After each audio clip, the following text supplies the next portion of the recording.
Desahan panas dari kamar sepupu. Oh terus sayang. Aku suka sekali.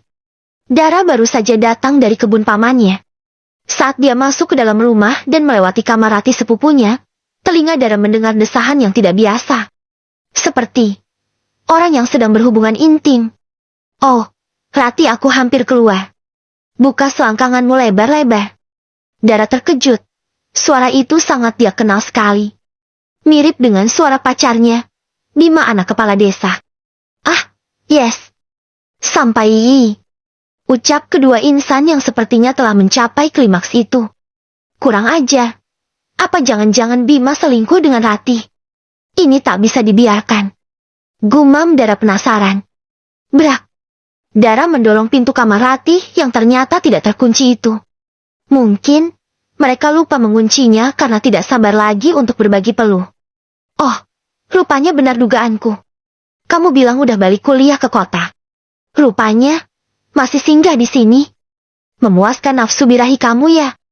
Cerocos Dara marah. Bima dan Rati nampak terkejut karena posisi mereka masih dalam posisi menyatu. Dengan cepat, Bima menarik senjatanya yang mulai menciut dan mengecil. Dara, aku bisa jelaskan semuanya. Ini tidak seperti yang kamu pikirkan. Sahut Bima terbata. Tidak seperti yang aku pikirkan. Kamu kira aku bodoh? Tidak bisa membedakan mana hubungan intim dan mana yang tidak. Namun, Rati bukannya takut dan gemetar. Dia malah tersenyum licik. Serasa puas melihat Dara yang dirasuki amarah. Sepupuku sayang, maaf ya kalau aku menyelah. Harusnya, kamu itu sadar diri dong. Siapa kamu itu sebenarnya? Hanya anak yatim piatu miskin yang menumpang hidup dengan keluargaku. Sedangkan Bima itu adalah anak dari kepala desa. Kamu itu harusnya ngaca. Kenapa Bima malah memilih aku ketimbang kamu yang sok suci itu? Hardik Rati menunjukkan telunjuknya kepada Dara. Wajah Bima memerah, apalagi reaksi Dara begitu terkejut sekali. Oh, jadi gara-gara tempo hari aku tolak itu, membuat kamu selingkuh dan berpaling dariku. Benar begitu, Bima? Nggak nyangka ya Bim, kamu bisa sepicik itu. Lebih parahnya lagi, kamu selingkuh sama saudara aku sendiri, cekek kakak. Menyedihkan sekali. Kalian berdua itu memang cocok, sama-sama penyuka selangkangan. Decak Dara tak habis pikir. Hentikan, Dara. Aku berbuat begini, karena kamu itu terlalu naif, terlalu sok perhatian. Dari dulu, aku memang mencintai kamu. Tapi, lama-kelamaan aku bosan dengan gaya pacaran kamu yang cenderung terlalu kekanak-kanakan. Ya, aku maklum kamu memang kampungan, terlalu udik. Makanya, saat Rati mendekati dan merayuku, aku oke-oke aja lah. Memang sih, kamu itu cantik, seksi, tapi apa gunanya semua itu kalau hanya buat pajangan saja?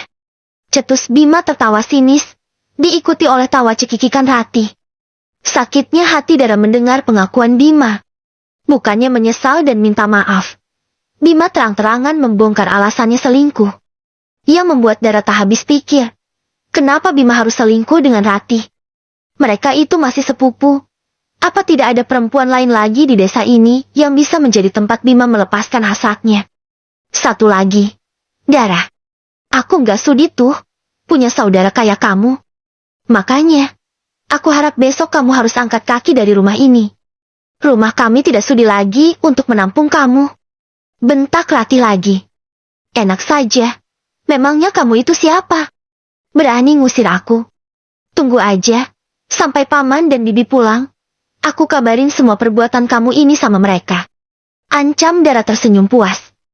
Ada apa di sini ramai-ramai? Tiba-tiba terdengar suara tegas dari seorang laki-laki dewasa. Tubuhnya kekar dan kulitnya hitam karena terbakar sinar matahari. Di belakangnya mengikuti sosok perempuan gembrot dengan sorot mata tajam menatap Dara. Dara, bibi pikir kamu kemana? Tahunya, malah asik di sini. Kenapa wajah kalian pada tegang seperti ini? Hei, Rati, kenapa kamu tidak pakai baju? Dan ada Bima juga di sini. Apa kalian habis nganu? Heh, teriak perempuan tambun itu mulai emosi. Nah, betul itu, bibi. Anak kesayangan bibi dan paman habis ahu sama Bima, anaknya kepala desa kita ini. Sindir Dara terkekeh. Maksud kamu apa Dara? Ngomong yang jelas. Bukannya, Bima ini pacar kamu ya? Tanya pamannya keheranan. Nah, itu paman. Rati selingkuh sama Bima. Mereka habis berhubungan suami istri. Jelas Dara. Apa? Bima dan Rati habis berhubungan suami istri? Kurang ajar ya, kamu. Sekarang, panggil ayah kamu kemari. Bapak mau, kamu segera menikahi Rati. Maharnya sepetak kebun sama seekor sapi jumbo. Ya. Paman Dara ternyata senang bukannya marah melihat anaknya tidur dan berhubungan badan di luar nikah. Loh, paman. Tapi, kan Rati sama Bima itu berzina. Bisa-bisanya paman sama bibi malah mendukung hubungan mereka. Disuruh nikah lagi. Kata Dara heran. Dara diam kamu. Kamu itu nggak usah ikut campur urusan kami ya. Kalau kamu tidak suka, sebaiknya kamu segera angkat kaki dari rumah ini. Cuma numpang aja belagu. Dari dulu aku tuh udah nggak suka sama kamu yang sok itu. Harusnya, kamu itu terima kasih karena kami mau menampung kamu gratis di rumah ini. Besok, kamu harus pergi dari rumah kami. Terserah kamu mau kemana. Itu urusan kamu. Usir bibinya Dara. Bibi aneh ya. Yang salah siapa yang diusir siapa? Lagian, ini juga rumahku. Kalian tidak berhak tinggal di sini. Balas Dara ketus. Hahaha. Apa kamu bilang? Ini rumah kamu. Jangan ngaco ya. Bapak kamu itu punya hutang sama kami. Karena tidak sanggup bayar, maka terpaksa dia memberikan rumah mereka ini sama kami. Bukannya begitu ya, Pak? Senggol bibi Dara pada suaminya yang tampak bengong. Apa? Oh, iya betul itu. Sekarang, kamu bukan pemilik rumah ini.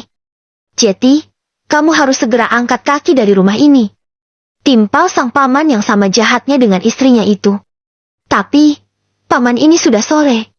Aku mesti pergi kemana? Kalian sudah ingkar. Dulu katanya kalian berjanji untuk membiayai kuliahku. Tapi, malah sekarang aku menganggur dan hanya diperbolehkan untuk membantu kalian di kebun tanpa diupah sedikit pun. Oceh Dara kesal. Malah ngelunjak kamu ya. Sekarang, kemasi barang kamu. Jangan kebanyakan mimpi mau kuliah segala. Yang bisa kuliah itu cuma aku. Lagian, cewek kampung kayak kamu itu bisa apa sih? Paling juga, bisanya cuma bikin sambal terasi sama ngulek doang hahaha. Hina Rati cekikikan. Betul itu kata Rati. Sekarang kamu mau pergi kemana terserah. Cepat, kamu pergi dari rumah ini. Ucap bibi Dara mendorong Dara untuk keluar dari kamar Rati. Dara berusaha menolak, tapi percuma. Memang ini sudah lama diinginkan oleh keluarga sang paman. Sebenarnya, almarhum orang tua Dara tidak punya hutang pada pamannya. Malahan, pamannya yang punya hutang banyak pada ayah Dara. Awalnya, keluarga pamannya tidak mau menampung Dara. Tapi mendengar Dara akan mewarisi semua harta peninggalan orang tuanya, mau tak mau sang paman dan bibinya mau mengajak Dara untuk tinggal di rumah mereka. Itu pun, rumah mereka tak layak untuk ditinggali. Atas saran para tetua desa, akhirnya sang paman diperbolehkan tinggal di rumah Dara. Dengan syarat, bila Dara berusia 21 tahun mereka harus angkat kaki dari sana. Dara yang tidak tahu, hanya diam tanpa memberikan perlawanan. Bahkan, para tetua desa juga meminta pamannya untuk membiayai Dara kuliah dari uang peninggalan orang tua Dara yang meninggal karena kecelakaan sewaktu mereka hendak ke kota. Namun, malah mereka ingkar dengan alasan Dara tidak becus bekerja di kebun mereka. Dengan sangat sedih dan terpaksa, Dara mengemasi barangnya. Berat sangat hatinya meninggalkan rumah satu-satunya peninggalan orang tuanya itu. Abah, Umi maafin Dara ya. Tidak bisa menjaga rumah peninggalan kalian ini. Tapi, Dara janji suatu hari, Dara akan kembali lagi ke sini. Izinkan Dara pamit untuk berangkat ke kota dan mencari ilmu serta pekerjaan di sana. Doa kalian adalah penyemangat Dara. Ucap Dara sembari bersujud di dalam kamar orang tuanya dulu. Setelah dirasa puas memandang keadaan kamar dan rumahnya, Dara keluar dengan membawa tas yang isinya tidak seberapa. Namun, saat dia akan keluar Dara masih sempat berpapasan dengan Rati dan juga Bima. Melihat itu, sontak membuat Dara muak dan ingin muntah di hadapan mereka.